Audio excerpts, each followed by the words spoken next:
चलिए, तो यहाँ पे हम लोगों का जो टॉपिक था ये पुष्यभूति वंश, वर्धन वंश या फिर थानेश्वर वंश था।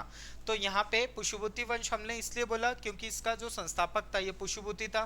थानेश्वर वंश इसलिए बोला क्योंकि पुष्यभूति वंश के जो शासक थे या वर्धन डायनेस्टी के जो शासक थे इनकी राजधानी जो थी वो थानेश्वर थी, है ना। वर्धन डायनेस्टी के जो शासक थे ये पहले गुप्त शासकों के सामंत हुआ करते थे। वर्धन डायनेस्टी में एक पावरफुल शासक हुआ जिसका नाम प्रभाकर वर्धन था। इसके दो पुत्र थे, राज्यवर्धन द्वितीय और एक हर्षवर्धन, और एक पुत्री थी जिसका नाम राज्यश्री था।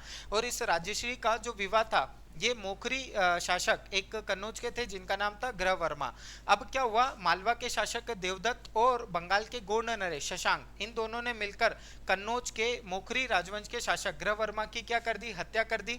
जिसका बदला लेने के लिए राज्यवर्धन द्वितीय शशांक को हराने के लिए जाता है, परंतु शशांक इस राज्यवर्धन द्वितीय की हत्या कर देता है। इसकी हत्या की खबर जैसे ही हर्षवर्धन को पता चलती है, हर्ष अपने भाई का, अपने बहन का, अपने जीजाजी का बदला लेने के लिए कन्नौज जाता है।